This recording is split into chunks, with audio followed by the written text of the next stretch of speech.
Oigan, mis chamacos, Nacho Marván. Rosso, buenos días. ¿Cómo estás? Hola, Enrique Jackson. Rosso, ¿Cómo estás? Bien. Juan José Rodríguez Prats. Rosso, querido. ¿Cómo estás? Aquí estamos. Pues. Rafael Cardona. Hermano mío, qué cosa. Pues sí, ya con un abrigo así. Ya ni hablemos de los abrigos de piel y eso, porque ya ves que luego me va mal. Sí, se usaban los abrigos los oficiales de la SS. Uy, Sí, qué mala referencia. Bueno, te voy a decir. Yo no lo quería decir al aire, pero... No, te voy a decir. Pero esa es la moda, así eran los abrigos negros. Perdóname, pero este abrigo es de la SS y te voy a decir por qué. Tienes una razón.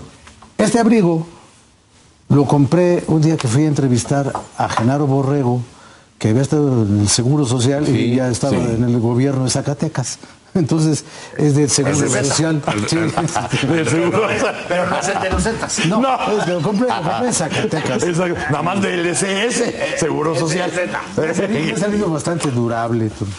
No, está impresionante. El lucidor. Para la gente de radio trae una super prenda, el señor Cardona. Y tenemos ahí temas, ¿no? Hay muchas cosas y habíamos comentado aquí antes de que empezara de que... ¿Se pusieron de acuerdo? Antes de entrar en las cosas así ásperas de la política de estos días en México, que tantas cosas tenemos que por comentar, hay una corriente de, no sé si de nostalgia, de interés por la historia, por el asunto del medio siglo de la muerte del presidente Kennedy, que marcó muchas cosas en el mundo contemporáneo. Y yo estuve revisando algunas partes de mi librero, que para la biblioteca sería una exageración.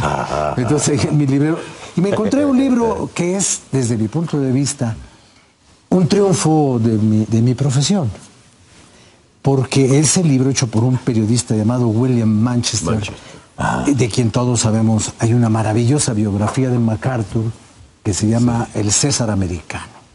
Entonces, yo quisiera solamente mencionar un dato del libro y un párrafo del final de cómo termina, porque me parece que es la cumbre, después de una investigación que le da para más de 800 páginas, el hombre termina con la única herramienta que la palabra tiene frente al misterio, que es quizás la poesía. La poesía de un periodista, ¿no? Por lo pronto él dice, después de narrar cómo monta toda su investigación, y dice algo que tenemos que aprenderlo, no solamente los de mi profesión, sino todos. Naturalmente, dice, la investigación no puede sustituir al recto juicio. La verdad no consiste en la suma de 1.000.000 de datos. Eso es muy importante.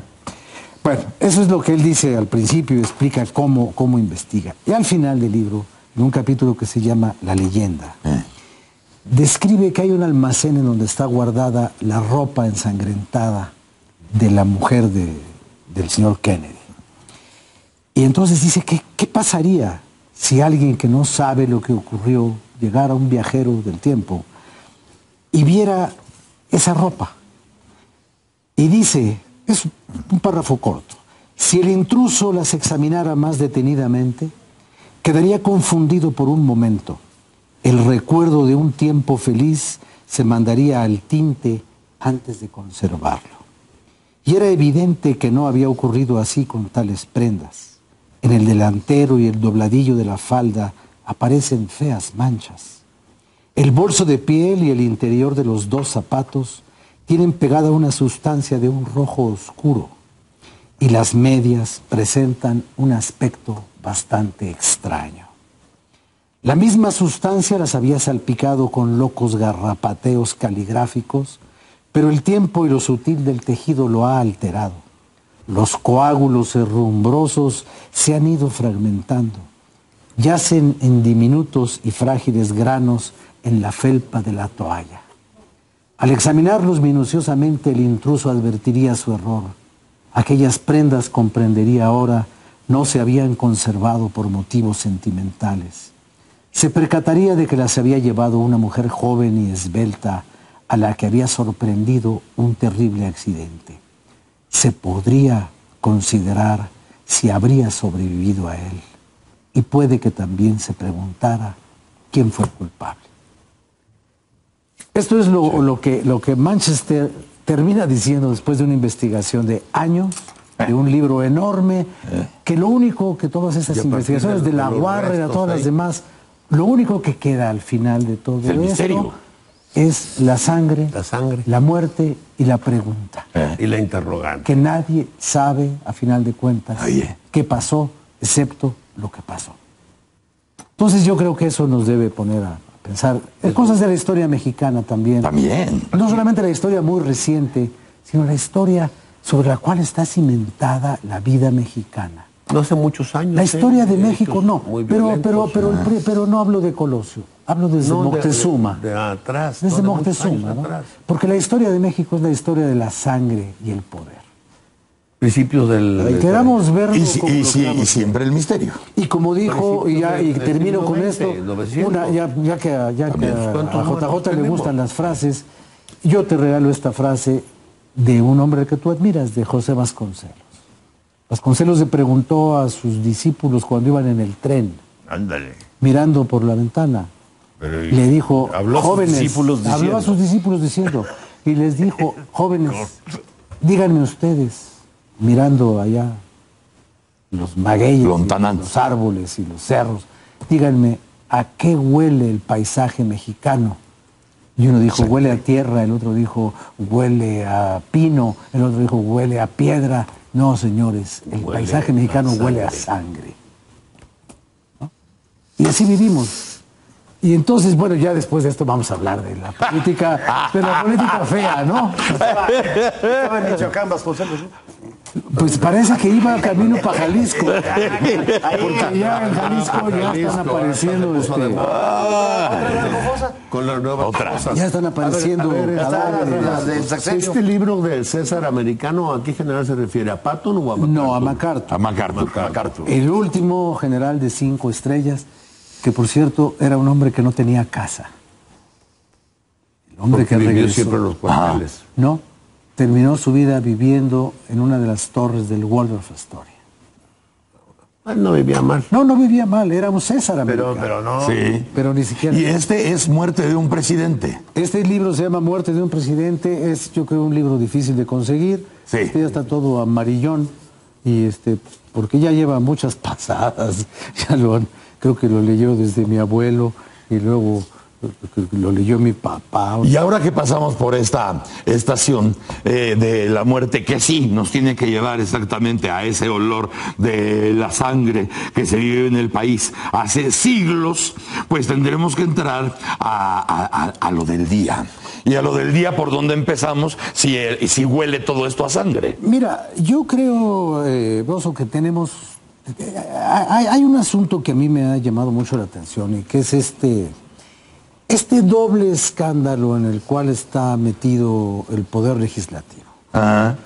Hay un escándalo de corrupción, del cual ya se había hablado aquí la semana pasada, en el asunto del diezmo y todo.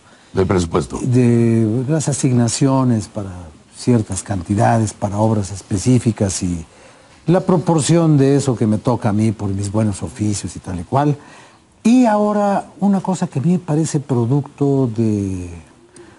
Pues Omar Fayad dice que son ganas de la señora Calderón Hinojosa de hacerse publicidad. Ajá.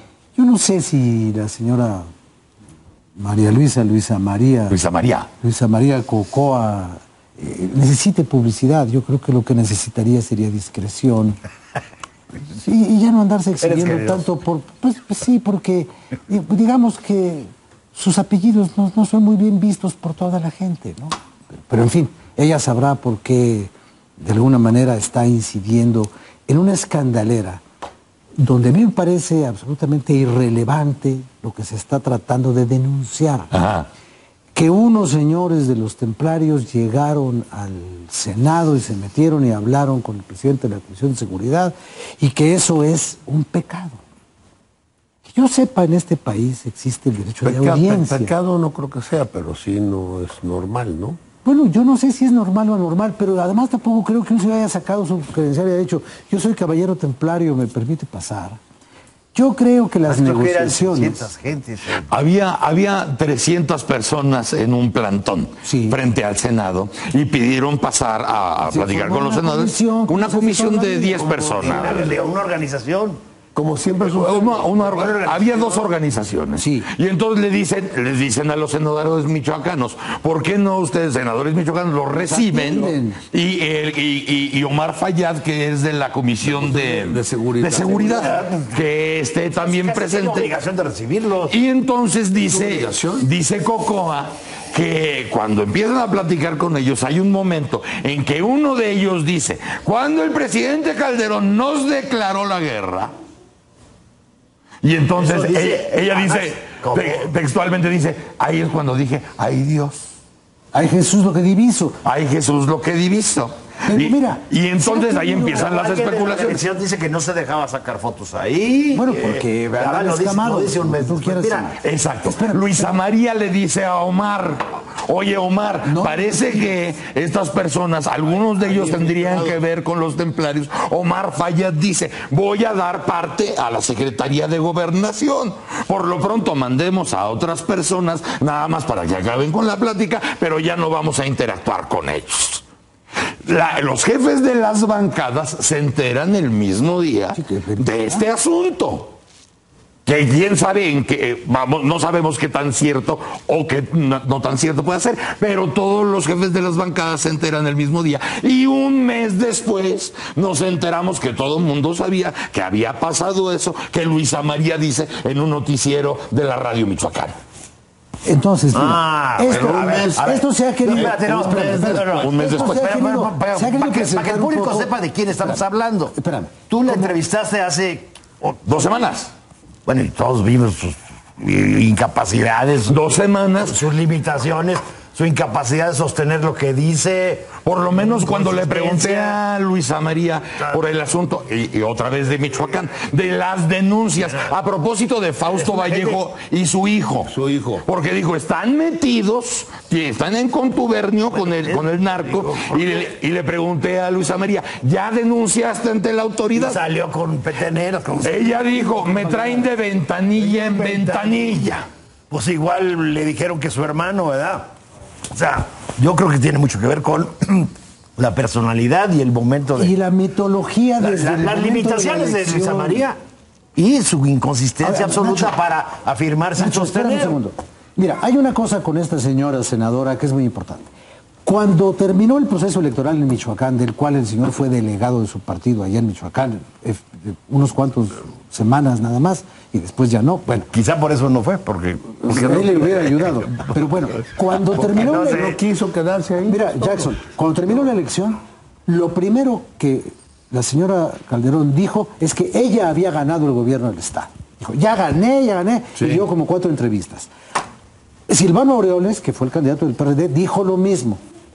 Y cuando vieron que había ganado el otro, el del PRI, entonces la señora Calderón dijo, es que la elección estuvo manchada por la intervención del narco. Así lo dijo. Cuando ella ganó no estaba manchada, cuando ganó el otro sí estaba manchada. Bueno, entonces yo creo que es una obsesión, no sé si patológica o enfermiza, porque no es lo mismo. Ser enfermizo es una cosa, estar patológicamente enfermo es otra cosa. Pero eso a mí me da la impresión de que fue un poco para tapar el otro escándalo de su partido en la Cámara de Diputados, en donde ya hay grupos de notables peleándose unos contra otros, que si los de Madero son los... El escándalo de los diezmos. El escándalo de los diezmos. Que no ha sido desmentido, ¿eh? Todo el mundo habla y nadie desmiente. Lo más que se llega a decir es que nadie sabe verdaderamente lo que está diciendo. Mira, pero nadie ha dicho. Son imaginería.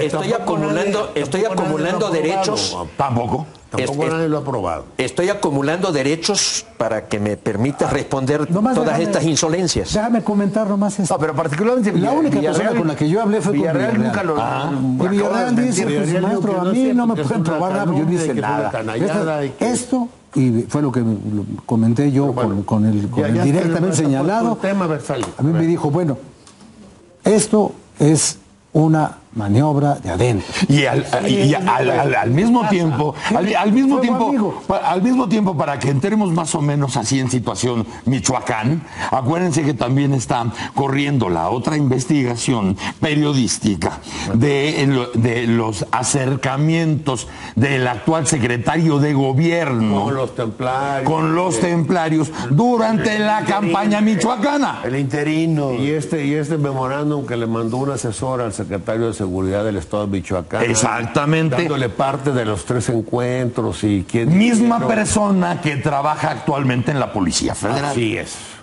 Entonces, en la Policía Federal. Y que fue ratificado al inicio del gobierno. Exacto. O sea, también hay ese flanco a propósito de Michoacán. Que hay muchos elementos, ¿no? Ahora, lo que yo no entiendo es por qué en el PAN son especialistas en no autoinmolarse, sino autoenlodarse. Porque cada vez que quieren dirimir sus problemas, terminan ensuciando a su partido. Alguien lo dijo de ellos, ¿no? Me parece que con un gran sentido. Diciendo... A lo mejor JJ nos explica por qué es a lo mejor. Sí, estamos hablando recurrentemente de tu partido. No, le quiero hacer una pregunta a JJ, pero a ver que me explique. Sí. Vamos a escuchar a Juan José. Dice, ahí les voy. Escuchemos a Juan José. A ver, vamos a escuchar a Juan José porque mira, Grosso, ya tiene media hora hablando. Sí, desentrañando. Rafael Cardona pero me regaló el viernes pasado un libro. Rafael Cardona tiene una gran calidad humana que él se empeña en negar. Sí, tienes una gran calidad humana. ¿Tampoco? Y me trajo un libro de Jorge Ibargüengoitia, en donde dice... ¿Jorge qué? Ibargüengoitia. Ese pues. que acaba de que dice lo difícil que es, ¿no?, hacer una fiesta cívica. Lo difícil que es hacer una fiesta cívica. Sí. Yo creo que en México, por ejemplo, acabamos de cumplir aniversario de la Revolución Mexicana. ¿Cómo festejarla? Tú lo decías a la entrada, ¿verdad? Yo creo que fue mucho más inteligente Porfirio Díaz haciendo la columna de la Independencia que Felipe Calderón haciendo la Estela de Luz. ¿Y cómo tendríamos que sentarnos hoy y decir, bueno, a ver, ¿qué está sucediendo? Yo creo que nos está sucediendo un enorme cuidado por las apariencias y un descuido brutal por el fondo. Todas las reformas que están haciendo, yo creo que vamos para atrás. Ya habíamos hecho la reforma de telecomunicaciones. Enormes gritos de júbilo. La reforma educativa. Bueno, resulta que se están empezando a incrementar las inscripciones en las escuelas privadas. Porque la gente está yendo. O sea, ¿quién va a beneficiar esto? Mira, y lo que se acaba de filtrar de la reforma política o se acaba de denunciar. Mira, esto de la corrupción. De la corrupción. Yo creo que la negociación del presupuesto es lodo. Ahora resulta que Armando Ríos Peter tiene más presupuesto que Ángel Aguirre en Guerrero. Y si Arnoldo Orioles tiene más recursos que Fausto Vallejo. Y los dos son candidatos a la gobernatura. No dándole esos recursos se está estimulando una contienda inequitativa con recursos económicos que la apoyan. Mira, yo ayer, por ejemplo... Acabas de tocar un tema... A ver, bueno. Y sí quiero decirte de la corrupción del PAN. A ver. Sí, voy con la corrupción del PAN. En el PAN fue una lucha de los buenos contra los malos, en los cuales los malos ganaron. ¿Por qué? Porque el PAN se nutre de gente que no era profesional político. Gente de oposición que veía tal descomposición que de repente asumía un liderazgo. Es más, en muchos casos el PAN iba a rogar a gente que se postulara. Entonces, no tiene la característica... A reclutar. No tiene la característica del priista. El priista es profesional político. Eso tiene cosas buenas y cosas malas. Porque el profesional se dedica con todo. Bueno, le estás dando la razón a Josefina Vázquez Mota cuando dice que el gran mal del Partido Acción Nacional fue querer emular al PRI. No emular al PRI, porque eso sería... Y si algunos lo hicimos, digo, fue burdo. Porque el PRI tiene profesionales. Entonces... Y el PAN no. Le salió mal. Mira, fue una condescendencia. Fue una crisis similar a la de la ramita que tiras en una palangana, pero en lugar de que la palangana estuviera agua hirviendo, el agua estaba tibia, sabrosa, y empezó a incrementarse y se empezó a ambientar.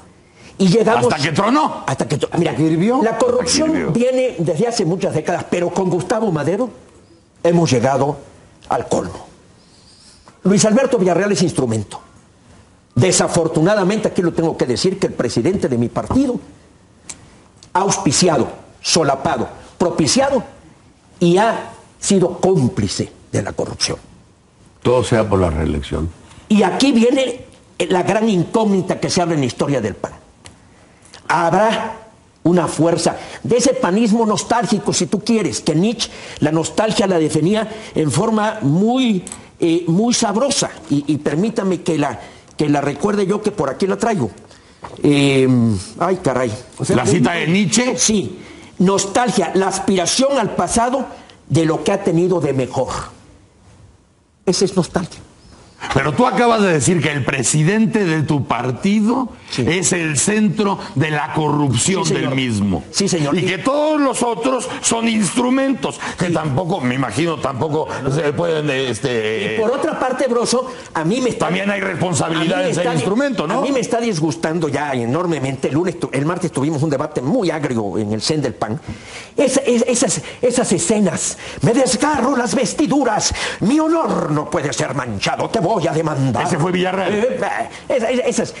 ¿Fue Villarreal o no? El escándalo ahí está. Y después, Gustavo Madero, vamos a la unidad, pero esos panistas que forman el panismo por México es una entelequia. Así dijo. Digo, ahí yo evocaría, cosa que le gusta mucho a mi buen amigo Rafael Cardona, a Manuel Gómez Morín. En Acción Nacional cabe la diferencia entre inteligencias, pero no la disociación de los corazones. Después de lo dicho por ti, vamos a ir a un corte. Eso era, pues, nomás déjame decir una cosa de eso. No, a ver. Los místicos del voto Pues si se convirtieron en los cínicos del entre. Ahorita vamos a llegar a eso. Mira, y lo de Luisa María. Ha tenido un político profesional. ¿No? Y lo de Luisa María, que está denunciando un hecho, tampoco toda esa hazaña y toda esa cosa. Y no estoy asumiendo precisamente. Espérate, que está defendiendo a Luisa María. Sí, estoy defendiendo a Luisa María. También acepto que en esto, bueno, yo estuve en Michoacán. Y es posible que Mientras te dejaron estar. Mientras me dejaron estar, me corrió Gustavo Madero porque me enfrenté con los diputados cuando le reclamé que le habían aprobado todo Leonel Godoy, y uno de ellos me dijo una frase que es una mentada de madre en la historia del PAN, una mentada, todos lo hacen. Y es que el PAN ofreció ser distinto y distinguirse. Sí. Ese es el problema, ahí está el dilema crucial del PAN. Y no, del PAN y de los partidos políticos en México, porque acuérdate que hace 2 años, tanto de la izquierda como de la derecha, dijeron, nunca vamos a poder ser tan malos como el PRI, porque nunca hemos robado tanto como el PRI. ¡Hemos robado poco! Castillo Peraza dijo una frase cruel, creo que ya le ha dicho en este programa, la materia prima es la misma. Vamos a un corte ahora sí, mis chavacos, y regresamos. Y desde luego vamos a escuchar también a Enrique Jackson y a Ignacio Marván, porque parece que ahorita hicimos un homenaje a aquellos grandes programas que hacían don Jacobo Moretti y don Fernando Marcos. Pero ellos también van a jugar. Vamos a un corte y regresamos. ¡Órale! Es más, que ya te calles. El senador Belisario Domínguez fue secuestrado por agentes del gobierno en el céntrico Hotel Jardín de la Ciudad de México. Crítico implacable del presidente usurpador Victoriano Huerta, a quien combatía en sus discursos, el secuestro indignó a los mexicanos y los alentó a combatir el régimen de terror impuesto desde la presidencia. Tras la figura pública del valiente senador chiapaneco y su defensa de los derechos civiles, hay un hombre con otra historia, la del médico humilde de Comitán, cuya obra social y moral es todavía su mejor legado a México.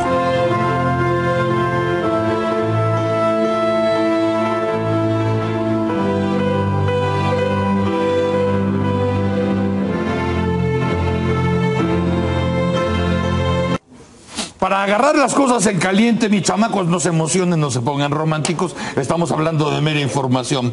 Hay un decreto por el que se adiciona el artículo 4 bis al reglamento de la Oficina de la Presidencia de la República, y el 4 bis tiene que ver con la jefatura de la Oficina de la Presidencia.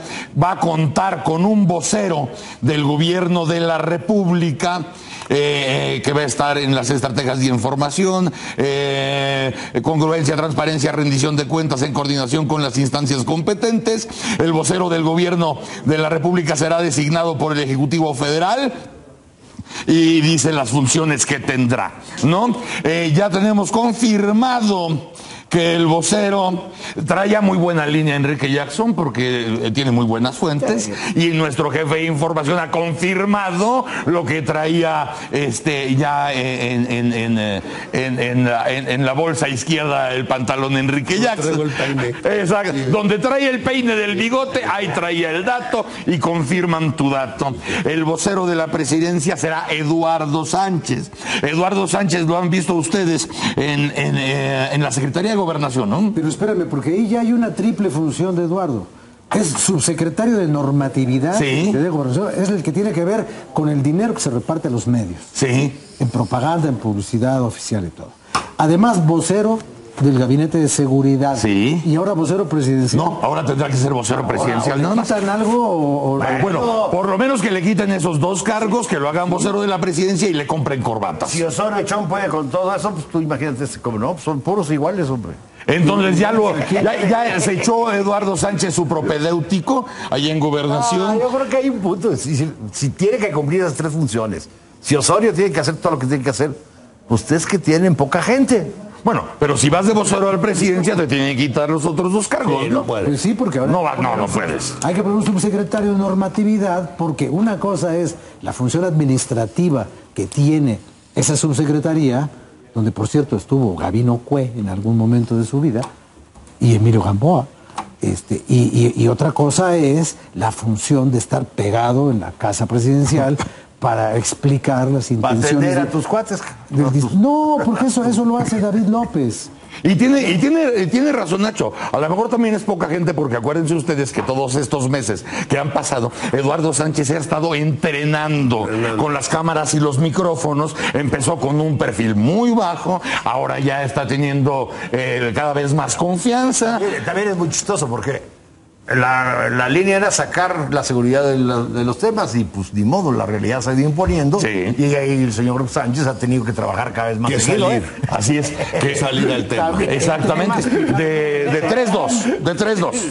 El carro de Michoacán, que pues digo, ¿cómo explicas lo inexplicable, no? O lo que sí lo explicas, ¿cómo es? No puedes hacer a un lado Michoacán, no puedes hacer a un lado Matamoros, no puedes hacer a un lado para explicar lo inexplicable podían inventar a Cocoa. No puedes hacer a un lado lo del Bueno, pues fíjate nada más, ahorita vamos a ir con Nacho, pero eso que tú dices, no creas, todavía los viejos aires de esta república todavía están esperando que no se hable tanto de Michoacán, que no se hable tanto de Tamaulipas, no hay que hablar tantas cosas desagradables de lo que está pasando en Guerrero. Pues porque eso baja el ánimo de la gente y puede creer la gente que está en un país convulsionado, ¿ves? O sea, todavía quedan esos aires. Entonces, el trabajo que le espera a Eduardo Sánchez en la vocería de la presidencia va a ser un trabajo que no va a ser nada fácil. Nada fácil, pero bueno, ya lo vimos en su curso propedéutico y ya pasa ahora a la presidencia de la República como vocero Eduardo Sánchez, pues que confirmado. Tenga mucha suerte Eduardo Sánchez en eso. Es una chamba, yo considero, bastante ingrata de cuentas. Sí. Porque pues, como se ha manejado la vocería en México, sí es muy ingrata. Solamente Rubén Aguilar hizo bien ese trabajo. Bueno, porque tenía tanto que aclarar todos los días, claro que brilló. Rubén lo hizo bien. No, Rubén ayudó en la caricatura. Yo no sé si bien, pero de manera memorable. Sí. Memorable.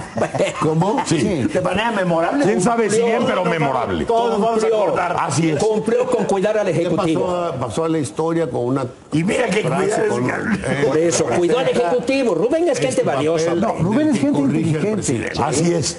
fue el extraordinario Susanito Peñafiel y Somellera para un personaje como Fox. Y ayudó a la caricaturización de la figura presidencial. Bueno, también. Lo que quieran. Ahora vamos. Ese ayudó solo Fox. Bueno, pero este le dio patente de... Pero no empieces a decir eso porque entonces va a querer réplica Juan José. Claro que Eso, si yo quisiera. Rubén tiene méritos propios. Sí, desde luego. Por eso, ya. Tiene méritos propios. Sí. Ya hablen ustedes dos.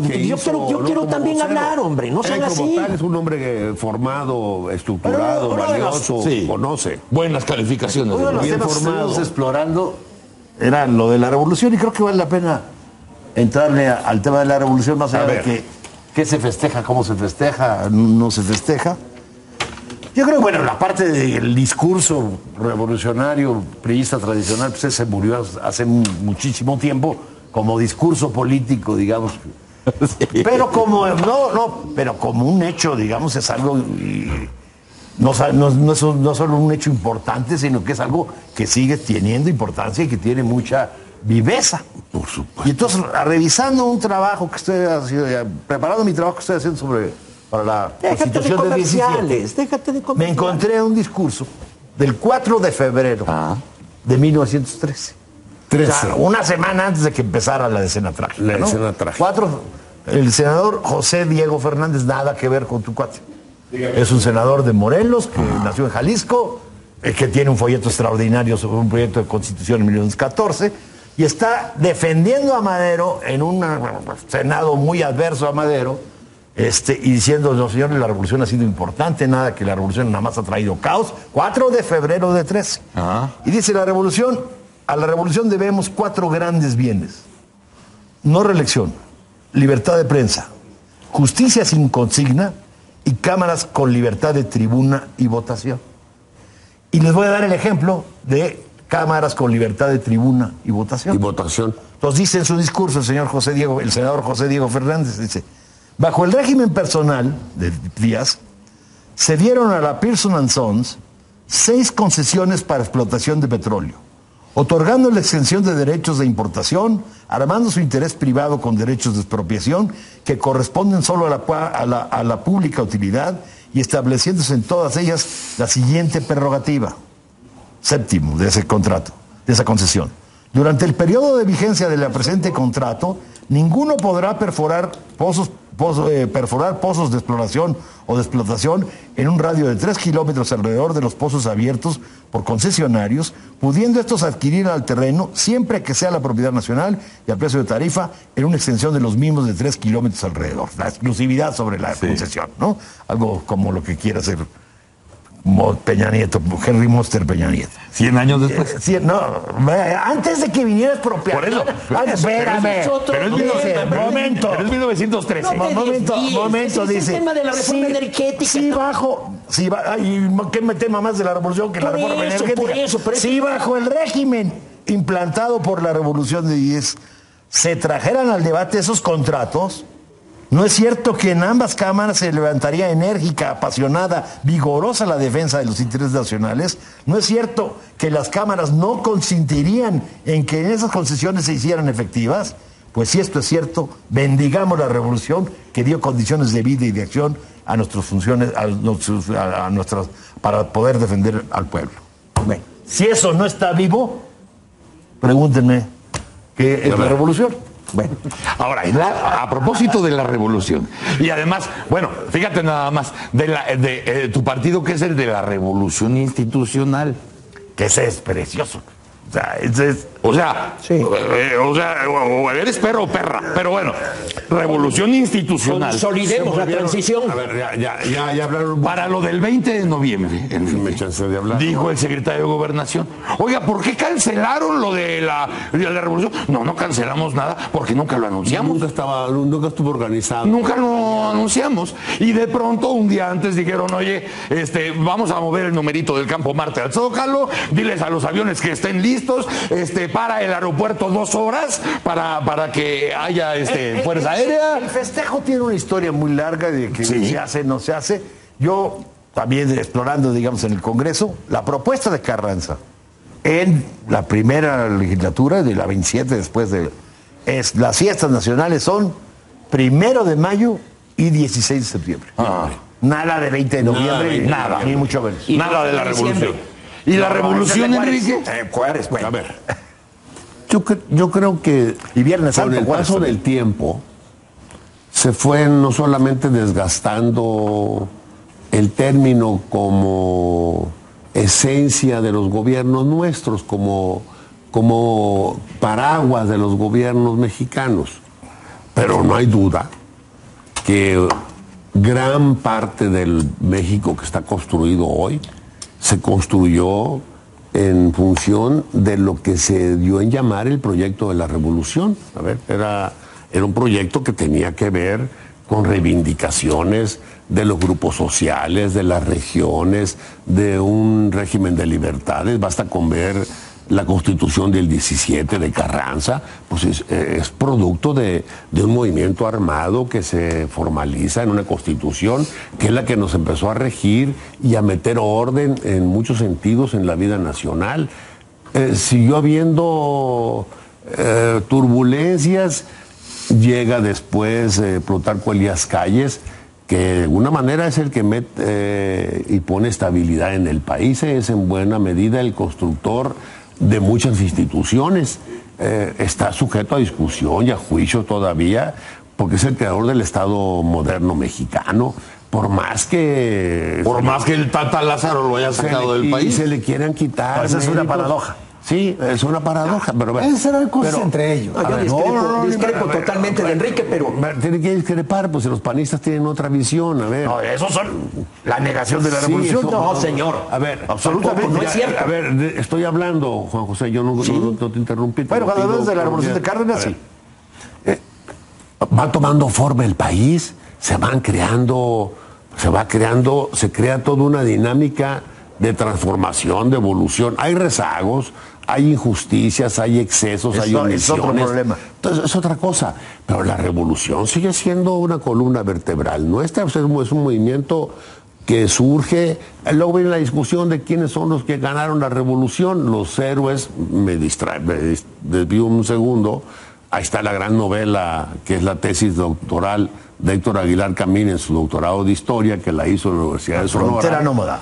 Que se llama La Revolución Nómada, donde dice algo que nos tiene que llamar a la reflexión. Héctor Aguilar Camín dice que los héroes de la Revolución Mexicana son los comandantes o los grandes militares que perdieron la revolución. Y los que la ganaron, Sí. que fue fundamentalmente Obregón, el gran militar que venció a Villa y ganó la el poder. revolución. Sí. Y ganó Y el que poder. mató a los demás. Ganó el poder y derrotó a los demás, ¿eh? Y además, aparte les dio cristiana sepultura. Y paisano tuyo. aquí hay afirmaciones. Sonorense. Luego, cuando le toque su turno en el programa que viene el viernes que entra, que hable Juan José. Entonces, espérame.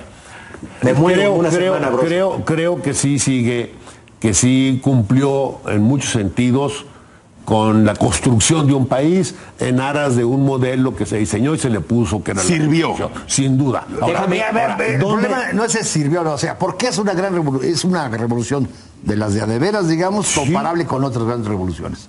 Por dos cosas elementales. Cambió el liderazgo de raíz, cambió De raíz. todo el liderazgo y le dio una nueva orientación política al Estado. Al Estado. Eso es una revolución.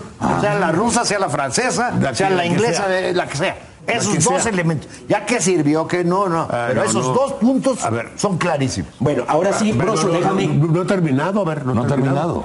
Nomás agradezco muchísimo a Nacho esta precisión que Esa acaba de postura. hacer. Por eso, No, pero ya acaba de termina, hacer la no seas precisión. No, no he así. terminado. A ver, Pues digo, no, déjame decir dos cosas que me importan. Por eso, dilas. Pues cuando llegue el tiempo de decirlas, yo no te apresuro, José. Déjalo ganando tiempo para que yo no hable. Déjalo hablar. Es una En trampa. parte tiene razón. Es una trampa, pues a sí. ver. ¿Qué es lo que creo? ¿Qué es lo que creo que ha sido una omisión nuestra? Ajá. Y Nacho mencionaba algo. Yo creo que los mexicanos tenemos necesidad, como nación, como un pueblo, tenemos necesidad de tener celebraciones que nos sirvan de momentos de reencuentro, de identidad, lo que nos une a todos, lo que nos da sentimiento de pertenencia a todos. Y me parece que ahí hemos sido fallidos en los últimos años en conmemorar eventos significativos nuestros que tienen que ver con el origen de la nación nuestra. Déjenme poner ejemplos en otras latitudes, y no quiero ser réplicas de ellos, pero sí lo que significa el valor que tiene el que tengamos un momento en el que todos sintamos el orgullo y tengamos que celebrar un evento que nos hizo ser lo que hoy somos. A ver, los franceses. Los franceses celebran el 14 de julio la Bastilla. Y los rusos. Es una enorme celebración, la de los franceses. Tienen Pero el 15 de septiembre sí tiene. Y el 15 de septiembre nuestro sí tiene es una gran fiesta que es la similar a... Incluso más que el 16. Porque tenemos eventos en cada comunidad. Hicieron imputaciones al PAN. Déjame hacer dos reflexiones. Termino con una. Mexicano 12 de diciembre. Termina pues. 12 de diciembre, 15. Termino con una. Hay una constante en la posición ideológica, doctrinaria del Partido Acción Nacional, de este que cita a Juan José con frecuencia, y que bueno, es su origen y es legítimo, así se formaron, así crecieron, donde dedican una buena parte a la negación de la historia nuestra. O sea, es un partido que tiene una especie de rechazo absoluto a Juárez, que no hay manera de entender que un partido que... Bueno, sí hay manera de entender. Son un partido que se dice liberal, que rechaza a Juárez. Y que rechaza a Juárez. Es un partido que niega la revolución por un prejuicio, porque dice que el PRI se apropió de la revolución y entonces no existe y es indebida, sí, y es liberal clerical. Sí, y porque la revolución encubrió muchas cosas indebidas y entonces ellos son contrarrevolucionarios. Es un partido. Mira, permítame, Broso. A ver, Es el origen de ellos. Para que tengas materia. ¿Para qué se funda el PAN en 39? Qué bruto. ¿Para qué se funda? Para combatir el tercero, el artículo 3 y el 27. A ver, esa es su bandera. Para eso se crea. Y después los libros de texto gratuitos. Y les dio pena decir que también el 123, pero también. Pero fíjense nada más de lo que ha estado diciendo Enrique Jackson a propósito de la identidad y de esa personalidad que estamos tratando de rescatar de algún lado, porque se ha ido deslavando la identidad y la personalidad de lo que realmente somos y para lo que venimos a este mundo. Ahora vamos a escuchar a Rodríguez Prats, que ha acusado en este programa hoy al presidente de su partido de ser cuna de corrupción y de haber estado perdidos en el desierto porque fueron unos sapos que no supieron no supieron ver qué iban a hacer cuando hirviera el agua. Y quisieron ser como el PRI. Y que quisieron ser, dice Josefina Vázquez Mota, emular al PRI, que nunca cambiará. Mira, primero, Broso, el PAN no niega la historia de México, niega la historia oficial. Segundo, Gómez Morín estuvo al lado de Calles y es el intelectual que diseña las instituciones. Es el intelectual del Banco de México, es el intelectual de muchas cuestiones sobre cuestiones impositivas, etcétera, etcétera. El PAN es el heredero de Madero, de Vasconcelos, y deriva de la Revolución Mexicana. No se creó para combatir el tercero o el 27, porque ya hubiera desaparecido. Gómez Morín empieza a hablar del PAN desde Vasconcelos, y se lo sugiere a Vasconcelos de formar una organización política perdurable. Si el PAN se hubiera espérame tantito. Si el PAN no se sale en 29. Por favor, hombre, Gómez Morín participa con Vasconcelos, lee la historia, hombre. Permíteme tantito. Eso que dice Jackson de la Constitución, ¿qué brotó? ¿Cuál fue la causa de la Revolución Mexicana? La incongruencia de Porfirio Díaz de no cumplir su palabra en las declaraciones que le hizo a Krillman. Y eso brotó la revolución. Si Porfirio Díaz se hubiera retirado y entiende y cumple lo que había dicho de que era transitorio y que México estaba preparado para la democracia, otra sería el juicio de la historia. Se religió de la historia, hombre. Y Madero entonces convoca la revolución. Entonces, mira, Cardona empezó hablando de Kennedy, empezó hablando de los actos cívicos. Kennedy repite una frase que dijo Cicerón 60 años antes de Cristo. Lo dijo en relación a Roma. No preguntes qué puede hacer tu país por ti. Pregunta lo que tú puedes hacer por tu país. Y Kennedy tiene el mayor desempeño de liderazgo en los 10 días de octubre. Ahí está tal vez el capítulo más interesante de la vida política del siglo XX. Y hubo un choque de dos líderes. Y se le ha quitado mérito a Khrushchev. Ahí donde se terminó esa amenaza. Entonces, hoy estamos... que nos debemos hacer una pregunta. ¿Sirven las leyes? Porque eso que dice Jackson de la Constitución o de la política social, el mayor fracaso de la política social es Michoacán, que ha sido gobernado los últimos 50 años por el cardenismo y ahí está en la miseria y en la inseguridad. Rafael Cardona, remata. Mira, yo nada más quiero terminar con esto. Los dos grandes momentos estelares de la Revolución Mexicana para mí son dos. Y con eso se justificaría la revolución. El primero, la constitución de los derechos sociales del pueblo mexicano. Una declaración. Esa declaración. ¿Y por qué está tan pobre México? Y la segunda cosa, la expropiación de la industria petrolera. 17 junto con el Instituto Mexicano de Seguro Social. Eso fue una defensa con de la esas soberanía. cosas, y el Seguro Social lo propuso Gómez Morín. La revolución se justifica. Sí, nomás que no lo hizo. Andaba lamiéndose los rencores de que no ocurrió Calles. No, señor. Ya. Vean ustedes nada más, chamacos. Ahora, ¿Cómo? después de este calentamiento, no queda la menor duda que la revolución está viva, ¿eh? Bueno, Dígame usted, carajo. De José Villegas. vean ustedes. Silva Gerson, Luis Cabrera. Vean ustedes nada más cómo está. Corona del Rosario. Vean. La revolución se bajó del caballo y acabó con la revolución. Vean cómo está rematando esta mesa. Y es algo, mis chamacos, que nos indica lo que viene en unos días. En unos días. Ahorita vieron ustedes cómo el panista estuvo dándole al priista, el priista le estuvo dando lo suyo al panista. Que se hayan aliado hoy contra mí. Y vean ustedes cómo la izquierda se ha mantenido en este programa y en esta mesa, nada más dando datos y detalles que ha servido para que la hoguera encendiera bonito. Ya vimos cómo Peña Nieto quiere copiar los contratos del porfiriato. Esto va a ser la energética. Esto que vieron en esta mesa va a ser la energética. Y en la energética ya vas a ver. Vale la pena mencionar, que lo leí ahorita de camino, que hoy día 22 de noviembre, en 1859, Darwin publicó su libro cumple 150 años. El origen de las especies. No se llamó así de origen se llamó Sonomia. Y le puso Sonomia en honor al abuelo de él que se llamaba Erasmus, que hizo una cosa similar 70 años antes que Darwin. Sonomia le puso por diferente a isonomia, que es lo que quiere decir en griego igualdad. Pero ustedes nunca dejar la oportunidad de quedarte callado, qué impresión. La próxima semana seguirá la mesa de Batitlán y así, chamacos, con estos hervores vamos a estar aquí de ahorita a fin de año. Chamacos, vamos a un corte, regresamos, órale.